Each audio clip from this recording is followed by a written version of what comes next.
नमस्कार। ये हमारा भारत देश विभिन्नताओं का देश माना जाता है। क्यों माना जाता है? क्योंकि यहाँ पर विभिन्न धर्मों को मानने वाले लोग, विभिन्न जातियों को मानने वाले लोग, अलग अलग तरीके की भाषाएं बोलने वाले लोग, सब लोग एक साथ मिलजुल करके रहते हैं। आप उत्तर से लेकर दक्षिण तक जाइए, पूरब से पश्चिम तक जाइए, आपको अलग अलग रीति रिवाज, अलग अलग धर्म, अलग अलग जातियों के लोग मिल जाएंगे, अलग अलग समुदाय के लोग बहुत सालों से रह रहे हैं। लेकिन मैं आप लोगों का ध्यान इस ओर केंद्रित करना चाहती हूँ। कुछ सालों से हिंदू मुस्लिम के नाम पर आपस में बहुत ज़्यादा लड़ाई दंगे हो रहे हैं। कुछ समय से, इतने सालों से सब लोग मिलजुल के साथ में रह रहे थे, लेकिन कुछ सालों से लोगों के दिमाग में विष घोला जा रहा है, खासकर नए बेरोज़गार नौजवानों के दिमाग में, जहां इन युवाओं को देश की तरक्की में भागीदार होना चाहिए था। उनको नौकरियां होनी चाहिए थी अच्छी उनके पास में, लेकिन अब वो कहाँ पे इन्वॉल्व हैं ऐसे लोग। इस तरीके के बेरोज़गार लोग जो हैं बड़े बड़े नेताओं के प्रभाव में आकर या थोड़े बहुत पैसों के लालच में आकर, उनको तो भीड़ इकट्ठी करनी होती है। नेताओं को भीड़ इकट्ठी करने के लिए इन लोग ऐसे ही गरीब बेरोज़गारों को इकट्ठा करते हैं, अपने इशारों पे नचाते हैं। इतने प्रभावित हो जाते हैं कि ये नेता कुछ भी बोलेंगे वो करने के लिए तैयार रहते हैं हमेशा। आप भी आए दिन देखते होंगे अखबारों में, न्यूज़पेपर में, हिंदू मुस्लिम के नाम पे कितने दंगे फसाद हो रहे हैं। आप किन के साथ लड़ाई कर रहे हैं? एक समय में यही आपके दोस्त हुआ करते थे, इनके साथ आप स्कूलों में पढ़ते थे, आस पड़ोस में आप एक दूसरे के यहाँ आना जाना करते थे, एक दूसरे के रीति रिवाज में शामिल हुआ करते थे। ईद होती तो आप उनके यहाँ जाते, दिवाली होती वो आपके यहाँ आते। अब क्या हो गया है? इतना जहर क्यों दिमाग में घुसा लिया है लोगों ने? इतना क्यों प्रभावित होना किसी से कि सही गलत के बारे में आप अंतर ना कर पाएँ? आपका मुख्य उद्देश्य क्या होना चाहिए था नए बेरोज़गार व्यक्तियों का, नए नौजवानों का?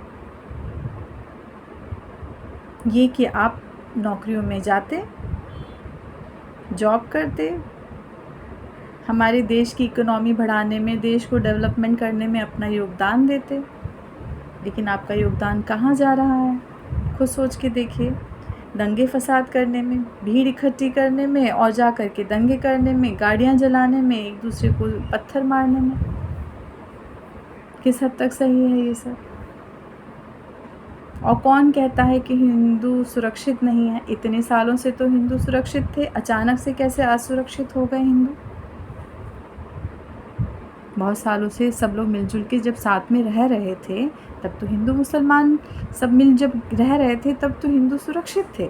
हिंदू हमेशा सुरक्षित रहेंगे, चाहे आज हो चाहे कल हो।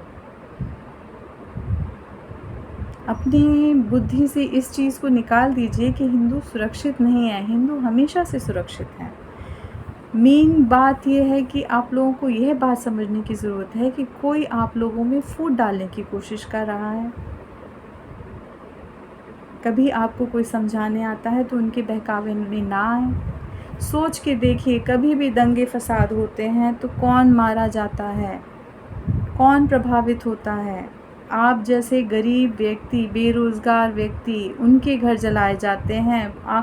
चोट लगती है उनको लगती है, दंगे फसाद में घायल होते हैं वो होते हैं। बड़े बड़े नेता कभी भी घायल नहीं होते, वो सुरक्षित रहते हैं अपने घरों में।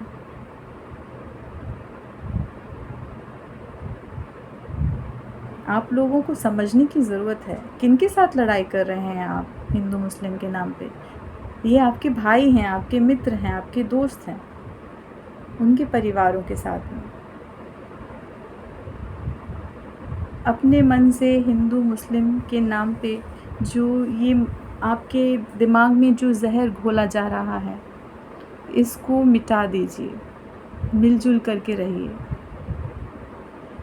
देश आज़ाद होने के बाद में कितने साल लगते हैं, धीरे धीरे धीरे तरक्की होती है। ये सब बातों में आप पड़ जाएंगे, हमारा देश पिछड़ रहा है। आपका ध्यान देश की तरक्की की तरफ केंद्रित होना चाहिए था। हिंदू मुस्लिम के नाम पे आप देश को पिछड़ा बना रहे हैं। यहाँ तक कि जो नेता हैं आते हैं, वो कहने के लिए बोलते हैं कि हम समाज का देख रेख के लिए, समाज की भलाई के लिए नेता बनते हैं। उनका उद्देश्य भलाई नहीं है, उनका उद्देश्य कुछ और हो गया है। ये लड़ाई कुर्सी की होती है। आपस की लड़ाई में वो आपको बलि का बकरा बनाते हैं। किसी के बहकावे में ना आए, मिलजुल करके रहें।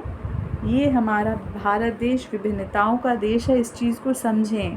और बहुत सालों से सब लोग मिलजुल के साथ में रह रहे हैं, इस चीज़ को भी समझें। प्यार मोहब्बत से रहें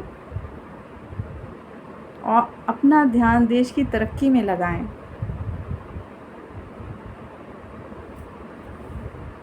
धन्यवाद।